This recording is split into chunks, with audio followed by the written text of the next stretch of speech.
Ok, donc The Dominion Gate sort le 7 novembre 2005 et marque l'arrivée donc du guitariste Frank Mileliri, prononciation comme Franck Mileliri, oui, tout à Mileliri, fait. ok. Oui, oui, c'est... Alors j'ai découvert cet album en préparant l'interview en fait, je l'avais pas écouté à l'époque, et même si c'est toujours du Nightmare, j'ai trouvé une cassure dans le style du groupe, ainsi que les premières influences metal extrême, même s'il y en avait très peu. Peut-on dire que Frank est pour beaucoup dans l'évolution de style que suivra le groupe, hein? Énormément. D'accord.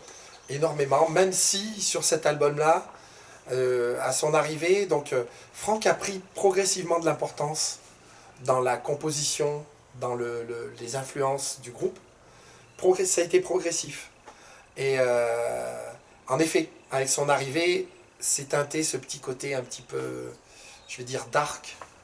Voilà. Oui, Bon, ouais, ouais. cette teinte un peu dark. Même au niveau des sujets, quelque chose de plus... voilà. Il participe à l'écriture des textes aussi, Non, non. D'accord. Non, mais la musique influence toujours le texte. Si Ok. la musique est un peu dark, avec des accords plus teintés tout en mineur et tout, tu vois, quelque chose de... Donc le texte est fait un peu en fonction, donc je pense que ça D'accord. suit l'évolution hein, en général. On ne peut pas chanter un sujet hyper joyeux sur quelque chose de... Oui, Ça se un fait, ça se fait contraste. naturellement, hein, on ne le décide pas sur le moment, mais naturellement, le texte suit un petit peu le style et le type de musique. Ouais. D'accord. C'est clair. Alors, les claviers sont très présents sur cet album. Qui s'en est chargé? Sur cet album, si je me souviens bien, c'est Guilhem, un musicien à qui on a fait appel pour les claviers. Parce que justement, il y avait cette envie d'une part, de retrouver l'importance des claviers de Cosmo, mais avec cette teinte un peu plus, je disais, dark, ouais. eh ben, c'est pas le même type de clavier, c'est pas la même... donc, le même jeu de clavier, ouais, c'est complètement différent. Et en effet, donc, on a fait appel à ce gars-là qui nous a apporté beaucoup au niveau des ambiances. Voilà. D'accord. Alors, où est-ce que j'en suis? Tu vas trouver. Ah oui, ça y est. Alors, en plein milieu, on retrouve Paranormal Magnitude 2. Quel est le lien entre l'univers de Silent Room et de The Dominion Gate, hein? Question. Ou ce titre en particulier? Bah, on voulait rester dans le paranormal, quelque part, dans tout ce qui était intriguant et tout. Donc, c'est peut-être un lien entre Silent Room, donc le côté folie, le côté... Mais bon, est-ce que la folie, c'est teinté de paranormal aussi? Il y a toujours dans les sujets, traitant de la science-fiction, il y a toujours l'être humain qui est au centre de tout ça.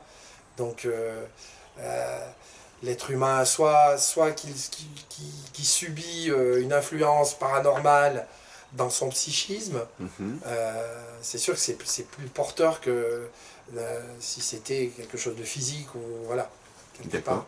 Donc on reste dans le psychisme, cette volonté en tout cas de parler de l'être humain avec toutes ses déviances, mais aussi sa complexité, toutes ses difficultés à être dans la normale, quoi, quelque part.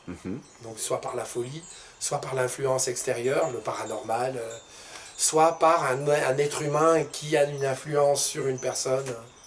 Voilà, c'est des sujets qui sont très présents dans ce que j'écris, ce qu'on écrit. À l'époque, j'écrivais quand même beaucoup moins. C'était... Au niveau des textes, hein? Au niveau des textes, oui. D'accord, c'était qui du coup qui écrivait? Beaucoup Yves. Ok, d'accord. Yves Campion, donc... Ok. Donc on retrouve en guest Floor Jansen et Sander Gomans de After Forever, donc avec qui vous avez tourné à nouveau début 2006. Du coup, l'entente elle a été très bonne avec eux, non? Ah oui, ça a été génial.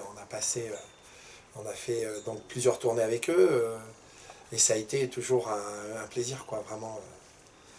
Donc avec Floor et Sanders, notamment, et puis bon, basse, Ouais. et puis André à la batterie, enfin voilà, tous les membres Non, non, vraiment des gars avec qui on a passé une tournée, des tournées super, qui ont marqué quand même notre vie de musicien en tout cas. D'accord.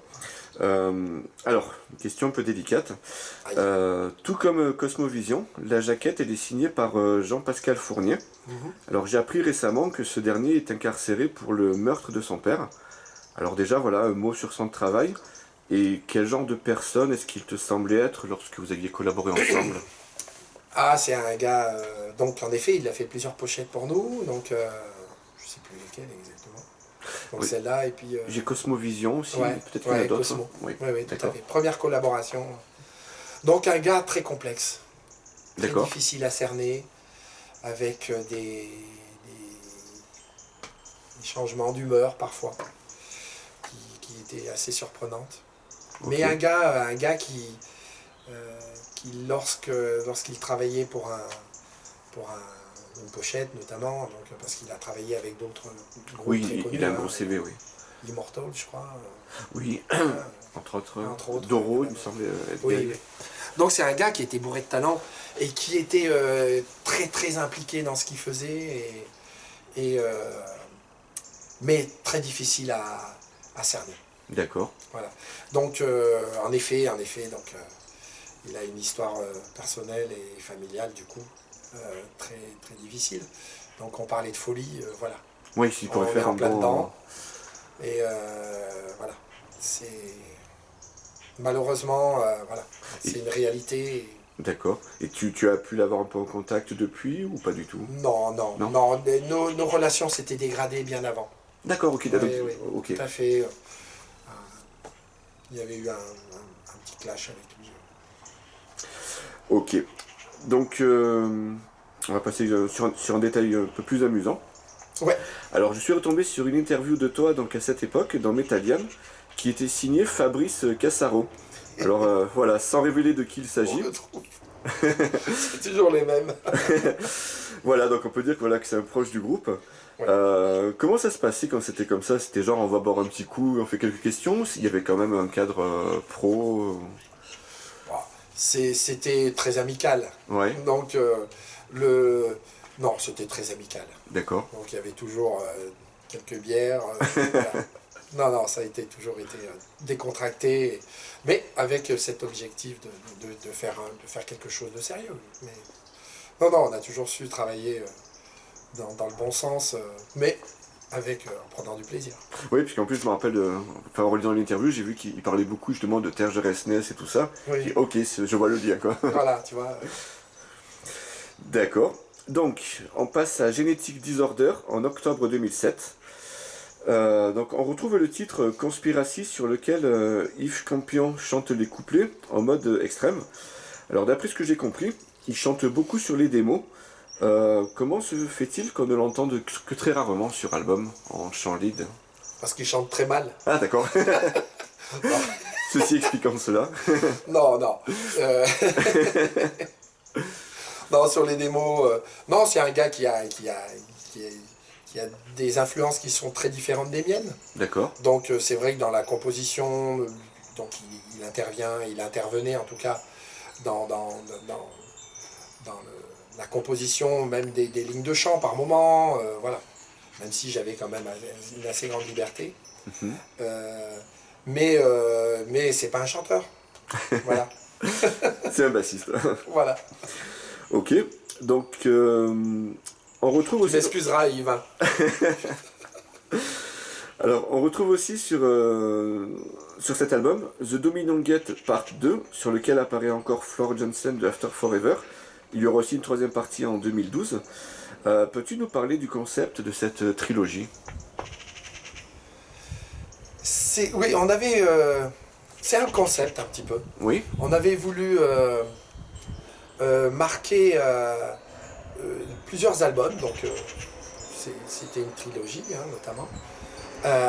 Donc garder un lien sur cet album pour essayer de montrer une évolution Bon, la musique évolue hein, pendant ces 3 albums-là. Oui, oui. Elle évolue, elle se durcit, elle se, ça devient de plus en plus trash, les riffs, voilà. Donc on avait voulu garder un lien, et on trouvait d'ailleurs souvent, c'est des morceaux qui sont beaucoup plus longs. Oui. Qui sont beaucoup plus longs. Au moins 6 minutes, je crois. Voilà, tout à fait. Qui sont beaucoup plus longs, donc on avait envie de marquer un peu cette évolution au travers de ces différents trucs, ces différents morceaux. Garder un lien entre plusieurs albums. Voilà. Donc c'est quelque chose qui était voulu et bon, après au total, je ne sais pas si ça a bien marché, si ça marque bien les esprits. Moi en tout cas, voilà, je me suis rendu compte en préparant l'interview. Voilà. Donc voilà, ça permet déjà une reconnaissance, tiens. Ah oui. Voilà, quelque chose de particulier. À un moment donné, dans une carrière, il y a trois albums qui ont un lien. Qui ont un lien commun avec un titre particulier à chaque fois, qui marque un peu le truc. Et donc, des morceaux qui évoluent dans le temps. D'accord. Et en effet, quand on regarde, si on écoutait les 3 morceaux d'affilée, on verrait une évolution vers un durcissement, vers... On peut le considérer un petit peu comme un résumé de l'évolution de Nightmare, quelque part Pas un résumé, parce que la première... Nightmare a une telle durée dans le temps qu'un résumé serait... Oui, je veux dire, résumé entre 2005, enfin entre la partie 1 et la partie 3, quoi, voilà. Oui, tout à fait, cette partie-là en tout cas. D'accord. Oui, tout à fait. Oui. Après, c'est là pour marquer un petit peu, c'est un petit clin d'œil, voilà, quelque part. D'accord. C'est pas... on n'a pas envie de marquer, c'est pas 3 albums, 3 concepts, enfin le même concept. C'est pas le même concept sur tout l'album. Mais voilà, un petit rappel, on s'est dit tiens, pourquoi pas. D'accord. Alors, j'ai pu vous voir live sur cette tournée, donc à Luynes en novembre 2007. Alors, je sais pas si tu t'en souviens, mais vous vous êtes payé un public qui était vraiment super mou, et je me rappelle que ça semblait grandement t'agacer. Comment tu avais vécu ce moment? Est-ce que la prestation du groupe, quelque part, elle en a un petit peu pâti? C'était en première partie. C'était en tête d'affiche, après Freedom Call. Ouais. Voilà. D'où le truc.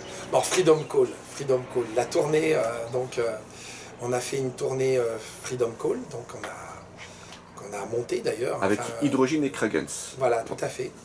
Une belle tournée, hein, en soi, avec des échanges avec des musiciens super, autant Freedom Calls que Kragens, Hydrogen et tout. Non, vraiment un bon souvenir entre musiciens. Mais je pense que avec du recul, et même à l'époque là, je pense que on se rendait compte qu'on avait fait une petite erreur quand même. C'était de vouloir jouer après Freedom Call. D'accord. Donc Freedom Call qui était complètement ascendant à ce moment-là. Freedom Call qui propose une musique très joyeuse. Hein, c'est du happy metal. Du happy metal, quelque part.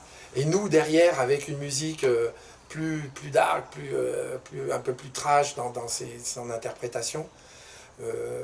Donc un public qui s'éclatait pendant Freedom Call, et nous-mêmes aussi, on s'éclatait pendant Freedom Call. Et nous, derrière, j'avoue que c'était pas un très bon choix. D'accord. De jouer après eux, quoi, quelque part. Et donc, en effet, ce soir-là était une des dates où on s'est rendu compte de ça. Et en effet, le public ayant tout donné pour Freedom Call, lorsque nous on est passé en fin de soirée, ils étaient un peu moins... Ils étaient mous, ouais, c'est ça. Un peu moins happy, quoi, ouais, quelque part. Et quand on voit les gens sourire, danser, bouger, et après, peut-être, après, les gens ont plus écouté, peut-être.